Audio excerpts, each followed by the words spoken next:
औज़ु बिल्लाहि मिनश शैतानिर रजीम। बिस्मिल्लाहिर्रहमानिर्रहीम। मोहतरम नाज़रीन, अस्सलामु अलैकुम वरहमतुल्लाहि वबरकातुहू। नाज़रीन, आज जो हम बात करेंगे, बदनज़र की। बदनज़र क्यों लगती है, इसकी हकीकत क्या है, इससे नुकसान क्या है और इसकी निशानियाँ क्या हैं और इससे हिफाजत कैसे करें। तो दोस्तों बने रहिए हमारे साथ, आप लास्ट तक। बात करते हैं आज नज़र बद की। अगर आपने ये मुजर्रिब अमल कर लिया तो आप इंशाअल्लाह ताला नज़र बद से महफूज रहेंगे। अल्लाह रब्बुल इज़्ज़त आपको नज़र बद से, हसद से, बुग़्ज़ से और गलत नज़रों से अपनी अमान में रखें। नाज़रीन, याद रखें कि बुरी नज़र यानी नज़र बद इंसान को खा जाती है, इंसान को कब्र तक ले जाती है। इतना नुकसान जादू भी नहीं करता, जिन्नात भी नहीं करते जितना कि नज़र बद इंसान को तबाह कर देती। नबी करीम सल्लल्लाहु ताला अलैहि वसल्लम की हदीस मुबारका है, मुस्लिम शरीफ में सही हदीस है। आपने फरमाया, अल ऐनो हुक्म, नज़र लगना हक है। ये बात हक है कि आज के ज़माने में, आज के इस वक्त समाज में ज़्यादातर लोग नज़र बद से तबाह हैं, बर्बाद हैं।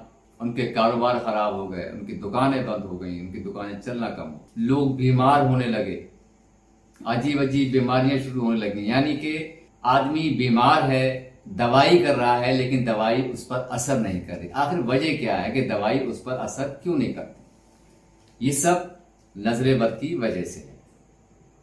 मैंने अभी बताया कि नज़र बद इतनी ख़तरनाक होती है कि इसके मुकाबले में जादू भी, जन्नात भी आपको नुकसान नहीं पहुँचा सकते जितना कि नुकसान नज़र बद इंसान को पहुँचाती है। मेरे पास बहुत सारे मर्द और औरतें आती हैं और वो कहते हैं, हज़रत साहब हमने फलां जगह दिखाया तो उन आमिर साहब ने बताया कि तुम्हें जादू कर दिया गया है, तुम्हें किसी ने करा दिया है। तो ये जो बातें हैं, कुछ आमिल ऐसे हैं जो जानते ही नहीं कि ये जादू है या नज़र बद है या जिन्नात का असर है, और कह दिया उनसे कि तुम्हें फलाने करा दिया, तुम्हें फलाने करा दिया। अरे भाई, क्यों कराएगा वो तुम्हें? वो जानती नहीं इस बात को और लोगों को गुमराह करने लगते हैं।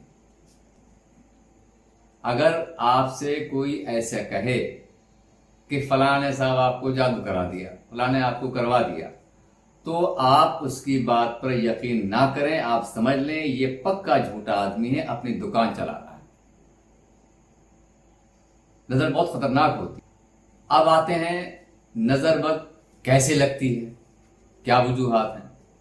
तो दोस्तों, माहिरीन कहते हैं कि किसी के सामने अचानक कोई ऐसी चीज आ जाए जिससे वो हैरत में पड़ जाए और उसको फिर वो नजर लग जाती है। इसीलिए कहा जाता है कि अल्लाह की नेमतों को एकदम सामने नहीं लाना चाहिए, उसको धीरे धीरे लाइए, हल्के हल्के लेके आइए।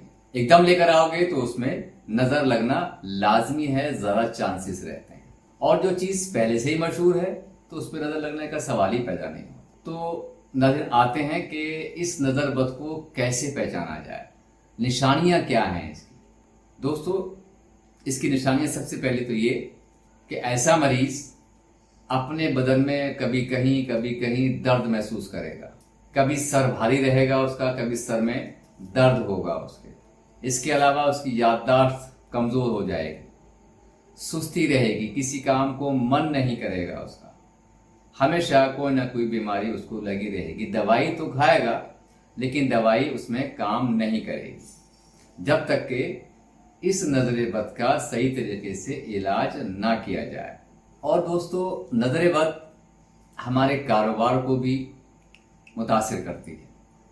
हमारा कारोबार बहुत अच्छा चल रहा है, हमारी दुकान बहुत अच्छी चल रही है, किसी ने देखा और हैरान हो गया, अरे अच्छा इतनी अच्छी दुकान चल रही है, बस वो उसे नज़र लगी और कारोबार हल्के हल्के डाउन होना शुरू हो गया। कभी कभी तो बहुत से हमारे भाइयों का कारोबार बंद भी हो जाता। तो ये नज़र लगने की अलामतें हैं, निशानियां हैं। अब आते हैं कि اس کے لیے ہم کیا کریں جس سے کہ ہم اس بد نظر سے محفوظ رہیں۔ ناظرین، نظر بچوں کو بھی ہو جاتی ہے، ماں باپ کی بھی ہو جاتی ہے، دادا دادی کی بھی ہو جاتی ہے، نانا نانی کی بھی ہو جاتی ہے۔ ہاں، اب آتے ہیں کہ اس نظر بد کے لیے ہم کون سے کلمات پڑھیں جس سے ہم اس سے محفوظ رہیں۔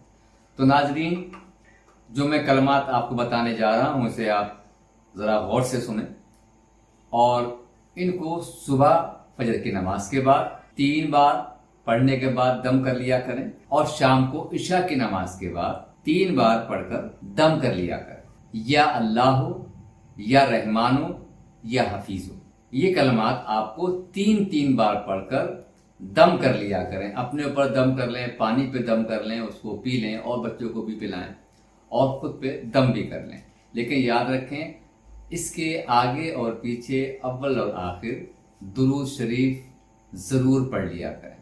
درود شریف پڑھنے سے ہمارے عمل کی، ہمارے وظیفے کی اور زیادہ طاقت بڑھ جاتی ہے۔ اور اگر آپ یہ چاہتے ہیں کہ ہمارا دشمن ہم پہ غالب نہ آئے، ہم دشمن سے محفوظ رہیں اور دشمن ہم سے دوستی کر لے، تو اس کے لیے آپ کو سورہ کوثر 11 بار صبح فجر کی نماز میں اور 11 بار عشاء کی نماز کے بعد پڑھ لیا کریں۔